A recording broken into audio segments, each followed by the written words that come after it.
I learned to trust the colors before I trusted people.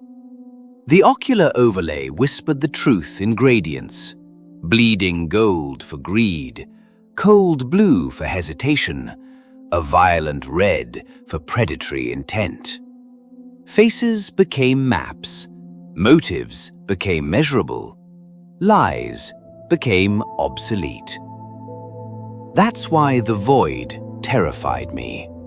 No color, no heat, no data, just absence. A perfect circular wound in reality where the CEO's face should have been. I blinked, once, twice, but the black remained, pulsing like a pupil the size of a universe. And for the first time since installing the implant, I felt blind. I should have walked out of that boardroom. Instead, I stared into the void. It stared back. The implant was never meant for people like me. It was a prototype smuggled out of a neuroanalytics lab and sold to the kind of brokers who never appear in annual reports. It promised economic omniscience in exchange for one optic nerve and a non-refundable sliver of sanity. A fair trade. For months, it made me unstoppable. Every negotiation ended in my favor. Every merger unraveled like a solved equation. Every client said I was the most intuitive reader of human intent they'd ever met. If only they knew. But the void in the CEO's face, that was new. Wrong. Impossible. I replayed the moment in my memory feed. Same result. A hollow, a vacancy, a breach in the algorithm. The implant whispered diagnostics in the corner of my vision, flickering, confused, but the translation layer filtered most of it out. I wasn't supposed to see the raw code, only the colors. And yet, I kept thinking of the stories. Rumors buried in darknet forums. Whispers that the biggest names in finance weren't gifted or brilliant, but something else entirely. Hollowed. Hosts. I thought it was a metaphor. I thought a lot of things before today. I followed the CEO after the meeting. He walked like a machine, smooth, economical, each step perfectly spaced. His security team didn't react to me. They didn't even look. No colors on their faces either, just black. I should have run, but fear and curiosity share a boundary so thin it's almost theoretical. The elevator doors closed. He turned. His face wasn't exactly missing. It was worse. The void bent light around its edges, creating a gravitational distortion. The world pulled inward toward him, like he was swallowing the visual field. Something breathed in the darkness. A pressure built behind my implanted eye. The image crackled. Lines of code bled into my vision. Recalibrating profile. New optimal set detected. I stumbled back. "Stay away," I whispered. It tilted its head, and the void reached toward me.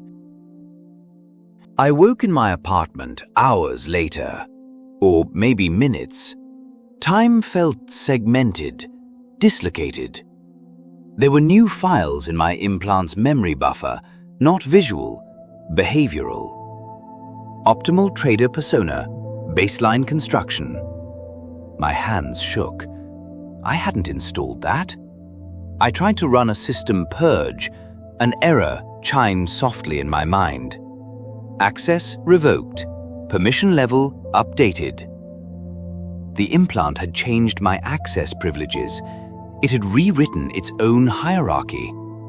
My fear tasted metallic. Over the next days, the changes began. Small at first. I stopped needing sleep.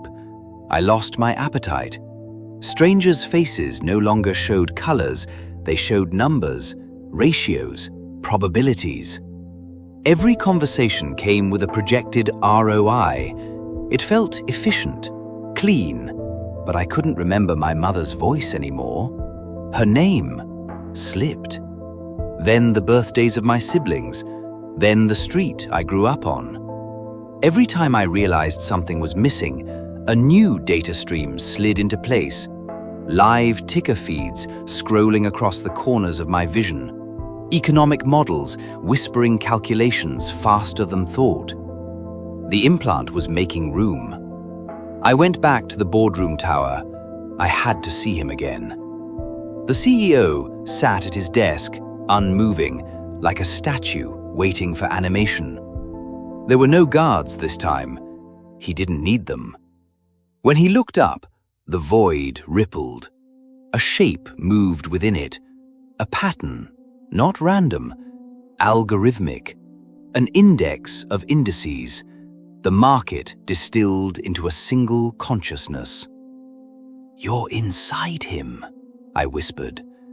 The void pulsed, not in affirmation or denial, but as if acknowledging my existence for the first time.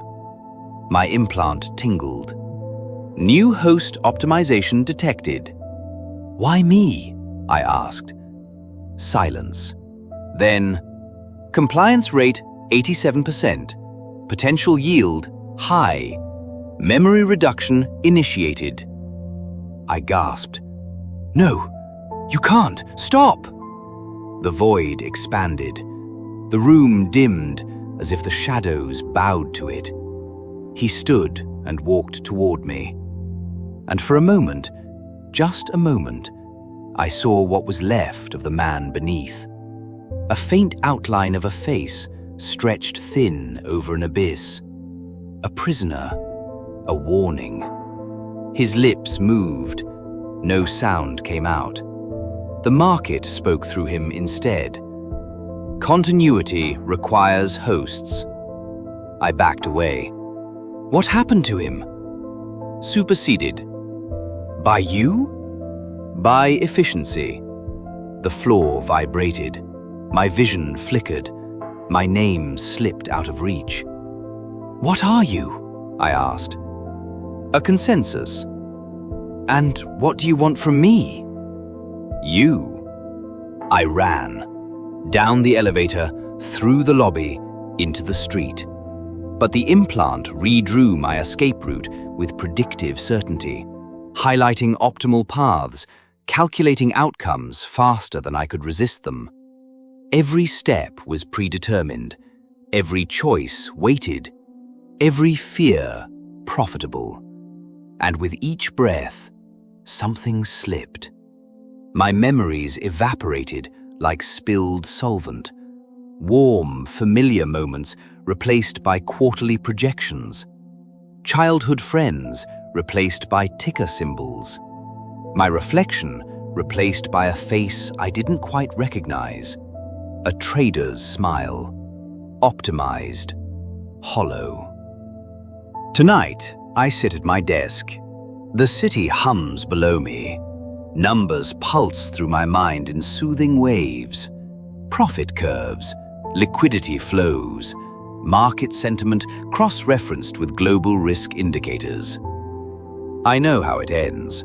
I've seen the projections. In 2 days, I will walk into that boardroom again. Not as a spy, not as myself. As a vessel, a host.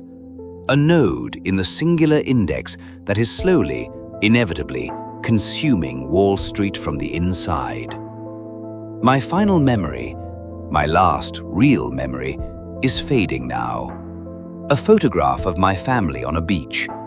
Their faces are becoming shapes, then shadows, then nothing. The implant whispers. Compliance rate 99%. Optimal trading persona complete. I want to scream, but efficiency allows no wasted energy. The void is calling me back, and when I stand before it again, I know exactly what I'll see. My face, or what's left of it, a hollow waiting to be filled.